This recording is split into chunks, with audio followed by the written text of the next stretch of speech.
मनीष कश्यप अगर सरेंडर करते हैं तो कितने दिनों तक जेल में रहेंगे? देखिए कि मैं गिरफ्तार हो जाता हूँ, अगर मैं जेल से छूटकर आऊंगा तो सीधे सत्ता ही बदल दूंगा, सरकार ही बदल दूंगा। ये क्या, ये कौन सी सीधे शब्दों में कहा जाए तो ये बड़बोलापन। ऐसे परिस्थिति में मनीष कश्यप का जहाँ तक सवाल है, उन्होंने कहा कि जहाँ कहिएगा वहाँ मैं आके सरेंडर कर जाऊंगा, ये वो खबर है मनीष कश्यप को लेकर। मनीष कश्यप चर्चा के विषय बने हुए तमिलनाडु प्रकरण में। तमिलनाडु प्रकरण के बाद मनीष कश्यप के ऊपर एफआईआर हुए और उसके बाद मनीष कश्यप फरार चल रहे हैं। इन तमाम मुद्दों को अगर देखा जाए तो डिजिटल मीडिया का साख दांव पर है। लोग कहते हैं डिजिटल मीडिया पर बिलीव करें कि ना करें, सवाल खड़े करना शुरू कर दिए हैं। अभी जो तस्वीर में आप देख रहे हैं, पटना हाईकोर्ट के अधिवक्ता शिवनंदन भारती जी हैं, जो काफी लोकप्रिय हैं, हर मुद्दे पर ये बेबाकी से अपनी राय रखते हैं, वो भी फैक्ट्स के साथ। मनीष कश्यप में सच्चाई क्या है? क्या मनीष कश्यप जेल जाएंगे? अगर जेल जाएंगे तो कितने सालों की सजा होगी? ये सारी जानकारी आज शिवनंदन भारती जी देंगे। आज इस बातचीत में हमारे साथ पत्रकार बंधु विशाल जी भी हैं और ये भाई साहब भी हैं, और भी पीछे हैं भाई साहब जो सवाल जवाब करेंगे। आज जो सवाल जवाब किया जा रहा है वो पब्लिक का सवाल जवाब सीधे वकील साहब से किया जा रहा है। सवालों के कटघरे में आज शिवनंदन भारती जी है। और सर, पहला सवाल आपसे ये करता हूँ, ये जनता का सवाल है कि आखिर क्या सच को प्रामाणिकता की आवश्यकता है? मनीष कश्यप क्यों छुपा हुआ है? आखिर ये बताया जाए कि अगर पुलिस उन्हें गिरफ्तार करती है, अगर वो खुद से सरेंडर करते हैं, तो दोनों में जो सज़ा मिलेगा उसका क्या कुछ है? क्या उसमें कमी देखने को मिलेगी सज़ा में? अब आपका प्रश्न लेते कि आपने कहा कि सरेंडर और गिरफ्तार दोनों में क्या अंतर है। तो कानूनी रूप से अभी जब कोई केस होता है तो केस का जो स्टेज होता है, एफआईआर हो जाने के बाद अनुसंधान में सत्य बात असत्य बात का पता करके पुलिस अपना रिपोर्ट देती है। इस दौरान जो अभियुक्त होते हैं उनको गिरफ्तारी का खतरा होता है, तो गिरफ्तार के बाद लोग बेल होता है। ट्रायल में बहुत लंबा समय लगता है, तो तत्काल लोग कहता है कि बेल दीजिए। तो बेल में यदि कोई व्यक्ति खुद को सरेंडर करता है तो सरेंडर करने के बाद बेल के टाइम में एक जज साहब को हम लोग बहस के दौरान बोलते हैं कि हुजूर ये भागने वाला व्यक्ति नहीं है, इनको यदि आप बेल दे देते हैं तो लॉर्डशिप ये जो है सो वो आएगा जब कभी भी कोर्ट में। यदि नहीं आने रहता तो ये भागता क्यों है? खुद सरेंडर किया है। इट शोज दैट कि ये भगोड़ा नहीं हो सकता है, तो उसकी एक विश्वसनीयता। तो एक पॉइंट वो बेल के टाइम में वो बहुत हेल्पफुल होता है। जी जी, तो ये एक इसका इम्पैक्ट है यदि सरेंडर कर जाता है। अच्छा, दूसरा यदि गिरफ्तार करते हैं तो पुलिस के तरफ से ये माने सरकार की तरफ से जो वकील साहब होते हैं वो कहते थे कि ये आदमी आएगा नहीं, बहुत मुश्किल से तो हाथ लगा है, भागा हुआ था, ये कर रहा था, हमने पकड़ा है, अभी जेल में रखिए जब तक कि ट्रायल नहीं कंप्लीट हो। तो एक चीज़ ये है। तो ऐसे परिस्थिति में मनीष कश्यप का जहाँ तक सवाल है, उन्होंने कहा कि जहाँ कहिएगा वहाँ मैं आके सरेंडर कर जाऊँगा, ये वो। तो कुछ बातें वो कह रहे हैं, पर ऐसा है नहीं। तमिलनाडु पुलिस आई हुई है, बिहार पुलिस अन्य 2 राज्यों में छापामारी कर रही है, 2 अभियुक्त पकड़ा चुके हैं, तीसरे यही फरार है। दर्जनों मामले हैं, पूर्व में भी बहुत सारे इनमें मामले। देखिए, अभी उस बात पर भी मैं आऊँगा जिस तरीके से आया है।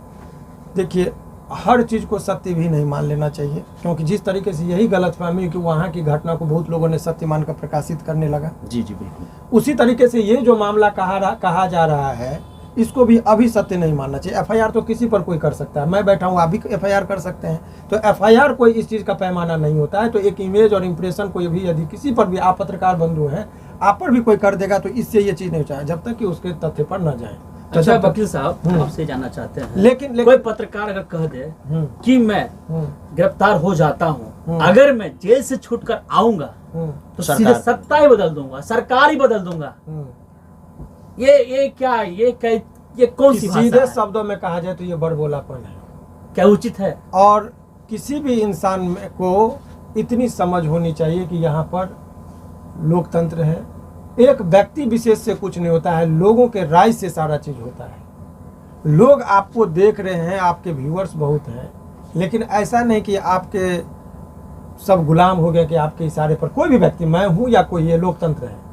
तो ये कहना उचित नहीं। हाँ, ये जो एक टारगेट बातें होती है उस पर, अभी ये पॉलिटिकल बयान के तौर पर मैं दूंगा तो ये प्रवक्ता के तौर पर हो जाएगा, इसके लिए आरजेडी के सर प्रवक्ता आपसे लोग जानना हैं। चाहते हैं क्योंकि सर political आप कानून की बुद्धिजीवी बात- वर्ग से आते हैं, एक जेन्युइन सवाल है, कोई बंदा कह रहा है इस बात कि को मैं रक्षा सत्ता बदल है। दूंगा। हाँ। देखिए विचलन में भी कभी कभी लोग कुछ बोल जाते हैं, तो जब फ्रस्ट्रेशन होता है, केस का दौर होता है, तो मनीष जी जिस दौर से गुजर रहे हो सकता है फ्रस्ट्रेशन में कुछ बातें निकल गई हो, लेकिन ये उचित नहीं है। यदि आप साफ साफ शब्दों में कह दें तो ये चैलेंज करना। अच्छा सत्ता सर, को- फ्रस्ट्रेशन एक जगह होता है, हम्म, कई टीवी चैनलों पर बोल चुके हैं हम्म। कि ये हर जो जगह सारा जा रहा है, किया डिबेट कर धरा रहे हैं। है, जो सारा किया धरा है तेजस्वी करवा रहे हैं। तेजस्वी यादव जी कैसे करेंगे ये बताइए? वो तेजस्वी बिहार के यादव डिप्टी किसी- सीएम है, कानून मतलब वो ये- गृह मंत्रालय नीतीश कुमार जी के पास तो है। ये जो आप लोग का एक प्रश्न है कि तेजस्वी यादव जी पर कटाक्ष करना, क्यों टारगेट किया जा रहा है? टारगेट करना, ये क्या दर्शाता है? बिल्कुल। तो इस मुद्दे पर मैं आपको बता रहा हूं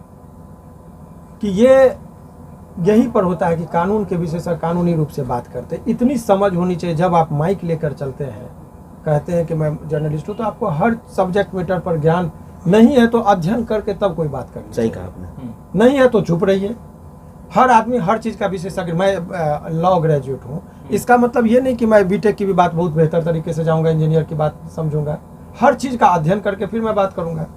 तो यहाँ पर एक चीज़ बताइए कि तेजस्वी जी पर जो ये प्रहार था, ये अयोग्यता का प्रमाणिकता है। इसलिए कि आपको जानकारी के लिए होना चाहिए कि यदि वो ठीक है, आर्थिक अपराध इकाई के द्वारा केस किया गया, केस जो है वो चूंकि बिहार पुलिस के अंतर्गत में जो है इन्होंने किया, बिहार पुलिस जो है सो गृह विभाग के अंतर्गत आता है, उस पर नियंत्रण गृह विभाग और गृह मंत्रालय जो है माननीय मुख्यमंत्री जी के पास अभी है, चीफ मिनिस्टर नीतीश कुमार जी के पास। तो यदि मान भी लिया जाए कि ऐसा कहता है लोग, एलिगेशन है, लेकिन यदि मान भी लीजिए कि सरकार के इशारे पर हुई, तो सरकार का जो है गृह विभाग माननीय मुख्यमंत्री जी के पास है। तो इसमें तेजस्वी जी की क्या भूमिका हो सकती है? तो कहिएगा कि इनको क्यों टारगेट किया जा रहा है।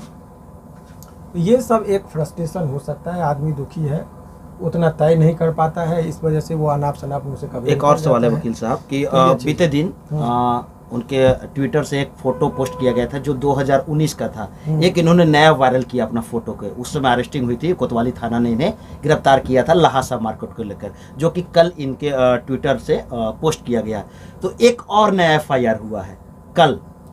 देखिए जितनी तो क्या एडिट होगा वो सजा में वो सब कुछ मैं बढ़ते जाएगा? किसी खास व्यक्ति का नाम लेकर तो नहीं बोलूंगा, लेकिन कुछ लोग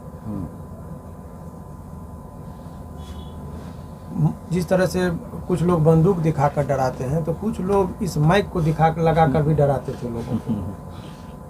तो इस चीज़ से बचना चाहिए, क्योंकि समय जो है ना, आपका इमेज और इम्प्रेशन और एक आदमी के कुकृत्य से हर चीज़ वो प्रभावित होता है। तो हमेशा संयमित भाषा का इस्तेमाल करना चाहिए।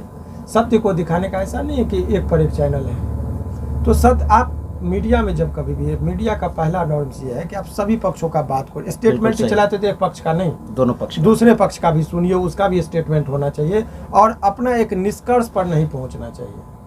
तो निष्कर्ष में जजमेंट देने के, हम भी आपको तर्क रखेंगे जजमेंट देने के। जब भी कोई प्रश्न पूछता है हमारे न्यायालय में पेंडिंग है मामला, तो न्यायालय से होगा, डिसीजन वहाँ से होगा, हमारा एक ओपिनियन हो सकता अच्छा है। वकील साहब, इस केस में अब क्या दिख रहा है आपको? मनीष कश्यप अगर सरेंडर करते हैं तो कितने दिनों तक जेल में रहेंगे? देखिए ये परिस्थिति पर निर्भर करता है। आपको मैं बहुत बेबाकी से कह रहा हूँ कि मनीष कश्यप जी, आप हमेशा आप मनीष कश्यप जी का नाम इस्तेमाल कर रहे हैं, इस पर मेरा ऑब्जेक्शन है। आप क्यों नहीं, 26 चैनल हैं, एक व्यक्ति को नाम जिक्र करना उचित नहीं है।